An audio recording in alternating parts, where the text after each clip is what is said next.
nikakuta duniani kuna mtu anaitwa mkulima. Nataka kumwona, enda mashambani. Nilizaliwa nikakuta duniani kuna mtu anaitwa daktari. Nataka kumwona, enda hospitalini. Nilizaliwa nikakuta duniani kuna mtu anaitwa dereva. Enda kwa highway utamwona akiendesha. Lakini kuna mahali unafaa kama mwanadamu ujiulize, kuna kitu nilizaliwa nikakuta duniani na sijawahi kuona. Kwa mfano, nilizaliwa nikakuta duniani kuna mtu anaitwa Shetani.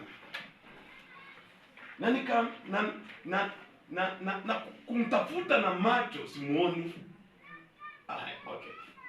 Nilizaliwa pia tena nikakuta duniani kuna mtu anaitwa Yesu. Unajiuliza, nikitaka makanika kwa garage, nikitaka police station, nikitaka mkulima kwa shamba, lakini huyu Yesu ako wapi? Are we together? Yes. So you must call yourself a meeting and ask yourself, where is this Jesus and where is this devil? Now, turudi nyuma kwa story. Nikiwa mtoto mdogo, nililetewa picha, nikaambiwa huyu mzungu naona ni Yesu. Sababu nilikuwa nashiriki kanisa la Katoliki. Tena nikiwa mtoto mdogo, nikaletewa picha nikaambiwa huyu ni Shetani. Mweusi na pembe na mkia. Na hiyo ni tabia ya mwalimu wa Sunday school. Lakini kuna kitu moja mwalimu wa Sunday school alisahau, ya kwamba nitakuja kuwa mtu mzima na nitakuja kuuliza ule Shetani wa pembe ako wapi? Are we together? Haya, mwalimu wa Sunday school alisahau kujua kwamba nikikuwa mtu mzima ule Yesu nilionyeshwa mzungu nataka kuja kumjua.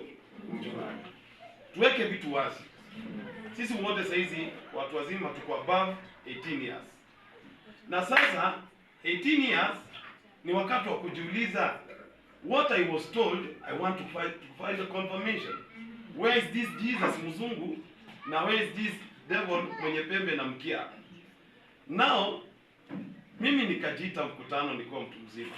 Nikajiuliza, miaka imesonga, mimi ni mtu mzima. I'm above 35 years na sijawahi ona Yesu na macho. Sijawahi ona Shetani na macho. So it's me to find out the truth. Sasa nyinyi mtakubaliana na mimi. Kuna mzungu alikuwa na kipawa cha kuact movie. Alitengeneza filamu nzuri sana ambayo inaeleza maisha Yesu aliishi duniani. Na huyo mzungu nilikuta kwamba anaitwa Brian kutoka Uingereza. Aka-act movie nzuri sana ya Yesu. Lakini sisi wanadamu kwa upumbavu tukaenda tukachukua picha ya Brian, tukakuja tukaweka kwa ukuta. Sasa imekuwa Yesu ninaenda job. Yesu ninaenda shopping, unisaidie. Hii inaitwa brainwashing. Upumbavu ambao lazima tukae chini kwanza tulete watu watoke kwa upumbavu ndio wamjue Yesu. Na mzungu tena anaitwa Brian akaona umependa movie yangu ya Yesu, wacha ni act ya Shetani. Aka-act movie inaitwa horror. Shetani anamkia, ana pembe, ana nini. Na Waafrika tulipokuwa katika ugiza, primitivity, tukaamini ya kwamba Shetani ni huyu ako na pembe na mkia na mambo mengi kama haya. Mnakumbuka tukiwa watoto wadogo, tulikuwa tunaletewa story, atukienda huko Mombasa utakutana na Shetani jini, nusu mwanamke nusu. Unakumbuka? So today nani alienda Mombasa akaona huyu? So unaona upumbavu. Mara tunaambiwa ukienda Mombasa utakutana na paka unaikanyaga labda inakwambia miau. Ulilikanyaga jana. Uongo yote. Uongo. So it's upon us to come to bring our minds together na tujiulize, huyu Shetani tunaambiwa Shetani ni nani? Na huyu Yesu tunaambiwa Yesu ni nani? Ukweli ni kwamba Yesu yuko na Shetani yuko. Hiyo ni ukweli. Sasa hiyo si kitu ya kucheza na. Amen. Yesu yupo na Shetani yuko. Lakini tukitaka kujua Yesu ni nani na Shetani ni nani, lazima kwanza tuweke vitabu vyote vya dunia kando. Tuchukue Biblia pekee. Tulete kitu kinaitwa Bible study. Wacha sarakasi. Bible study. Sasa kusema tuache mchezo kando, tunataka kujua Shetani ni nani na Yesu ni nani.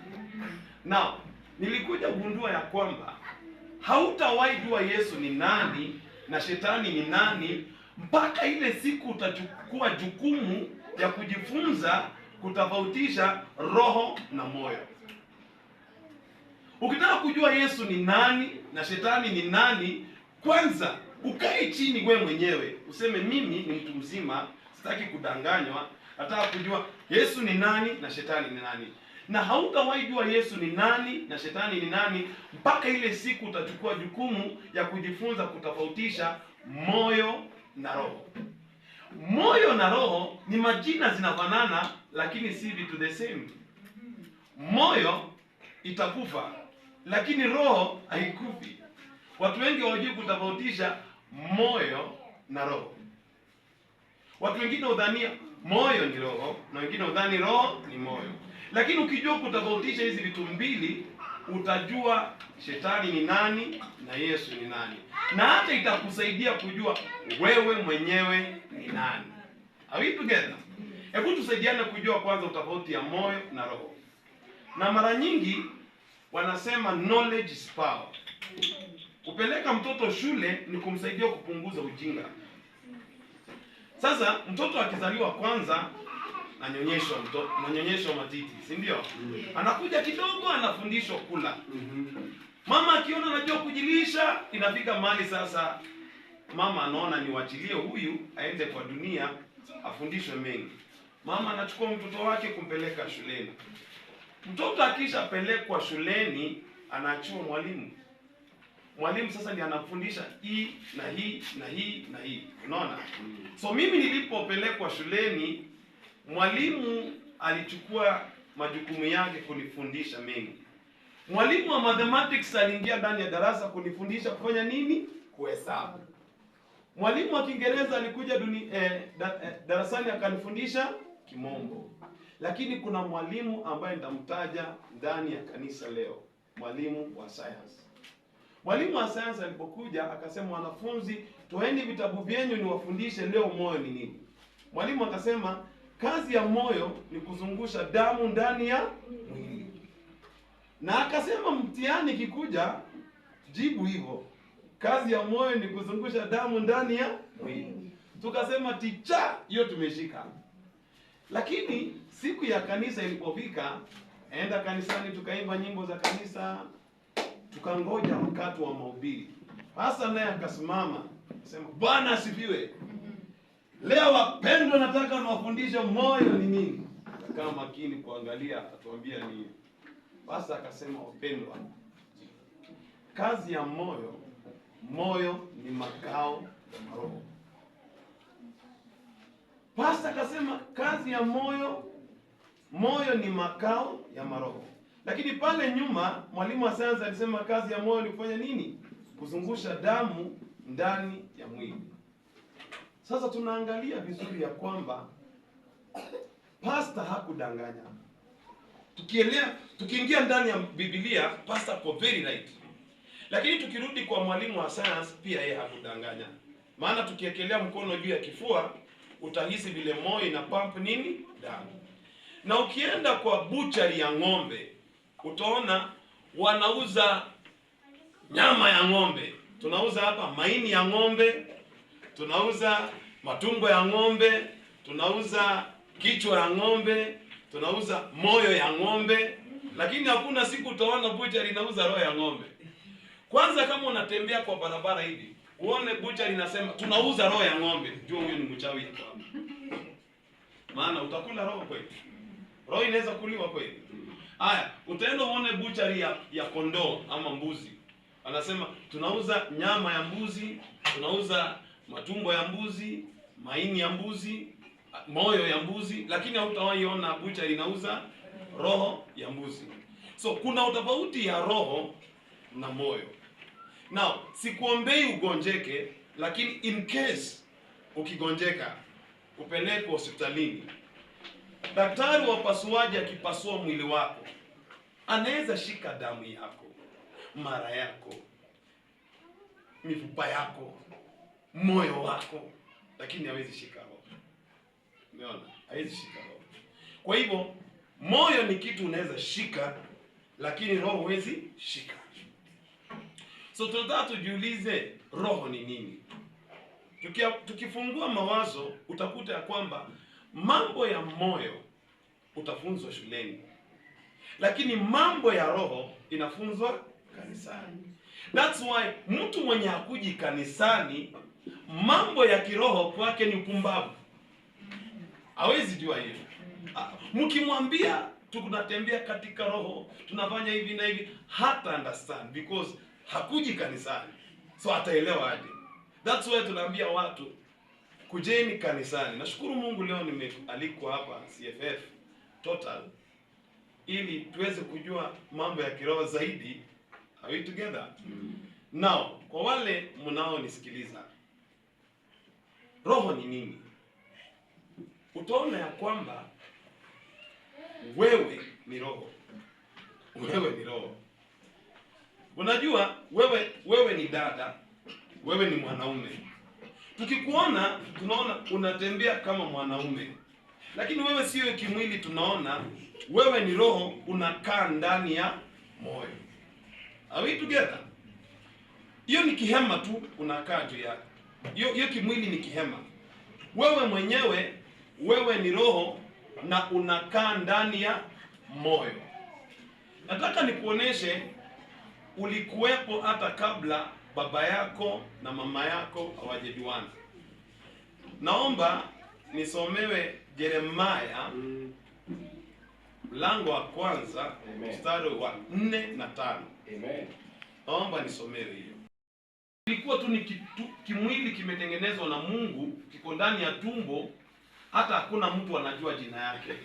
Kilikuwa kinaitwa mimba.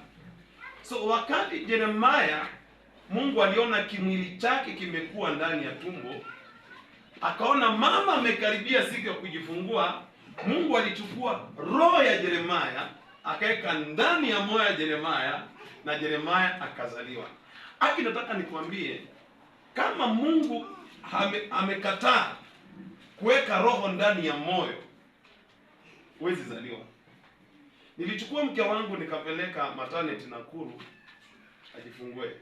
Lakini nilishangaa kuna mama alikuja kwa maternity kama mke wangu na akaambiwa na daktari, please enda kwa surgery. Wewe mtoto wako amekufia kwa tumbo.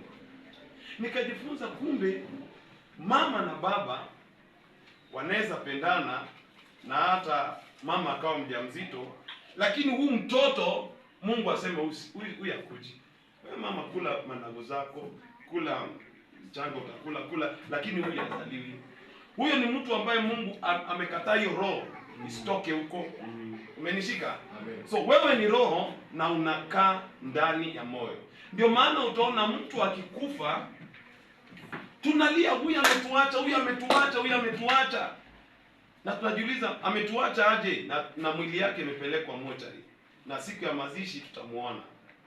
Unaona sasa, unashinda ametuacha aje. Lakini wale ambao wanatembea kwa roho wanajua huyu alikuwa roho, alikuwa anaishi ndani ya mwili na ameondoka, ametuacha. So wewe ni roho na unaishi ndani ya moyo. Siku yenye moyo na mwili itachoka, utatuachia tu moyo na mwili tuhangaike nayo. Wewe ni kurudi, utarudi mahali ulitoka, ukienda kungojea siku ya kiyama kwa hukumu yako. Kumaanisha tumeona ya kwamba mwanadada, mwanaume, wewe ni roho na unakaa ndani ya moyo.